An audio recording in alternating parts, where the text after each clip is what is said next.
ഇന്ന് നമുക്ക് ന്യൂട്ടൻ്റെ മൂന്നാം ചലന നിയമം, Newton's third law of motion എന്താണെന്നും അതിനെക്കുറിച്ച് എക്സാമ്പിൾസും പഠിക്കാം.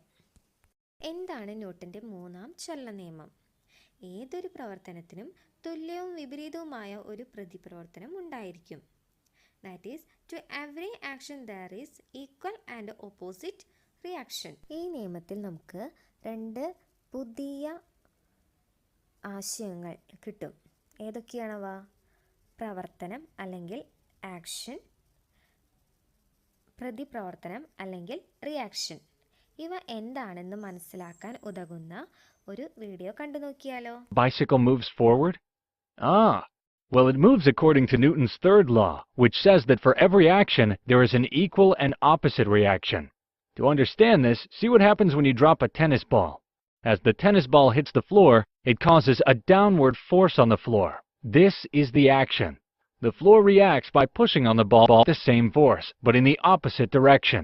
Action, reaction. Together, the floor and the ball form what's called the action-reaction pair. So now how it applies to your bicycle. When you push the pedal, the parts of the tire which touch the ground push it backwards. The ground also pushes the tires forward with the same force. So the parts of tires and earth form a pair of action and reaction. So what happens to the earth when your tires are applying force to push it backwards? ന്യൂട്ടൻ്റെ മൂന്നാം ചലന നിയമവുമായി ബന്ധപ്പെട്ട് നമുക്ക് രണ്ട് സന്ദർഭങ്ങൾ പരിചയപ്പെടാൻ സാധിച്ചു. ഏതൊക്കെയാണവ? സൈക്കിളിൽ പോകുന്ന ആളിൻ്റെ കയ്യിൽ ഒരു ബോൾ ഉണ്ടായിരുന്നു.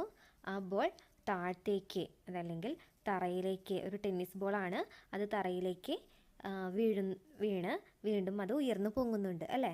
അപ്പോൾ താഴത്തേക്ക് വീഴുന്നത് പ്രവർത്തനവും, നമ്മൾ ബോൾ താഴത്തേക്ക് ഇടുന്നത്, തറയിലേക്ക് ഇടുന്നത് പ്രവർത്തനവും അല്ലെങ്കിൽ ആക്ഷനും, തിരിച്ച് തറ അല്ലെങ്കിൽ ഫ്ലോറ് ഒരു ഓപ്പോസിറ്റ് ഫോഴ്സ് അല്ലെങ്കിൽ ഒരു എതിർബലം ബോളിൽ പ്രയോഗിക്കുന്നത് പ്രതിപ്രവർത്തനവും അല്ലെങ്കിൽ റിയാക്ഷനുമാണ്. ന്യൂട്ടൻ്റെ മൂന്നാം ചലനവുമായി ബന്ധപ്പെട്ട മറ്റൊരു ഉദാഹരണം കൂടി നമ്മൾ ഈ വീഡിയോയിൽ കണ്ടു. എന്താണത്?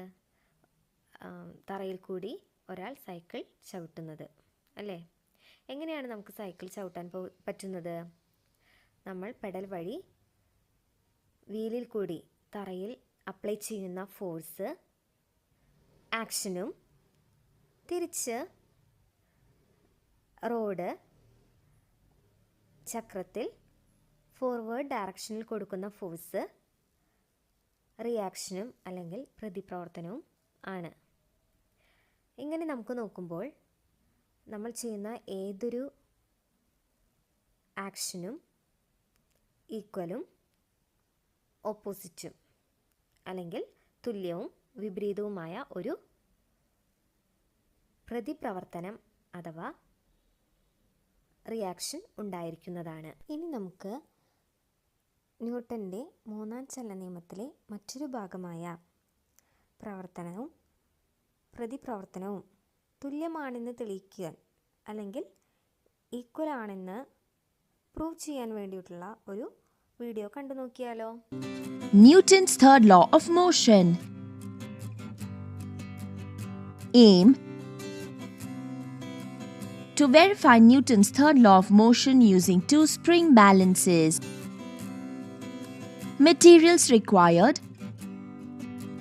spring balance of 5N, spring balance of 10N, and an iron stand. Take the spring balance of 5N. Attach one end of the spring balance to the iron stand. Take the other spring balance of 10N. Attach it to the hook of the first spring balance. Hold it exactly horizontal to the table for viewing the reading of both the balances.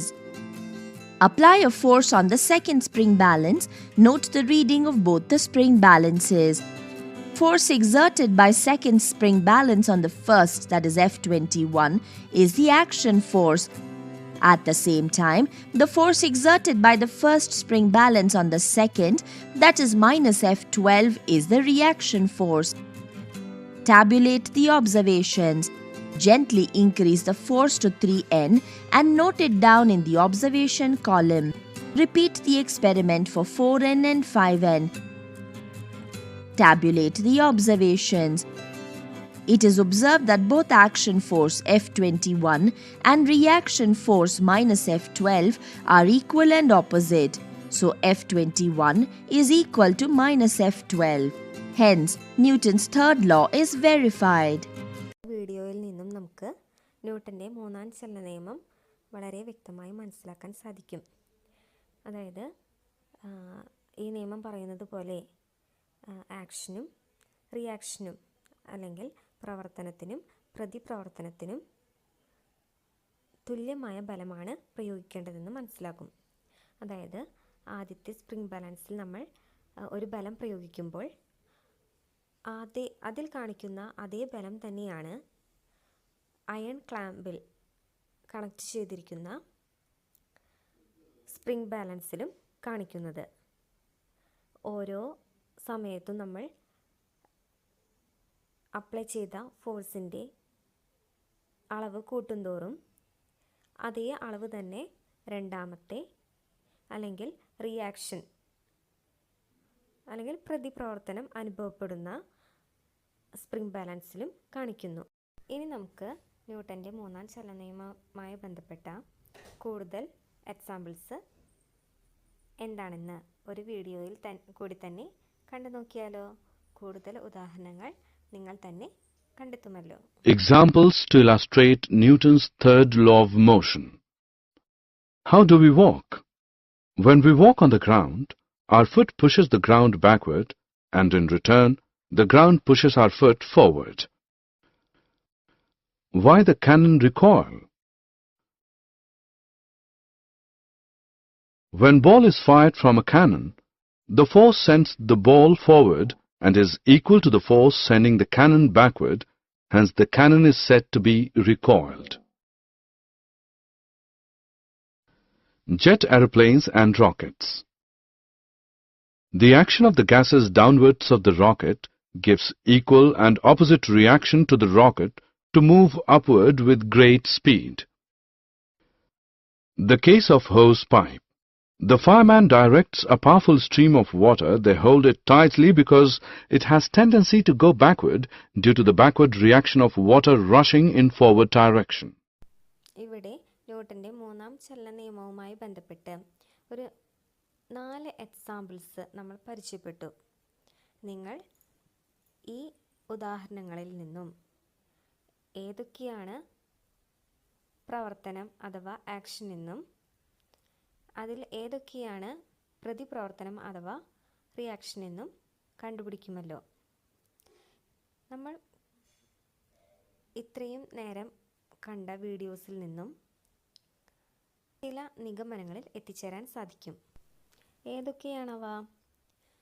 പ്രവർത്തനവും പ്രതിപ്രവർത്തനവും തുല്യവും വിപരീതവുമാണ്. അതായത് action and reactions R equal and opposite. Second one, പ്രവർത്തനവും പ്രതിപ്രവർത്തനവും വ്യത്യസ്ത വസ്തുക്കളിലായി അനുഭവപ്പെടുന്നു. Action and reactions R experienced on different bodies. Okay, thank you.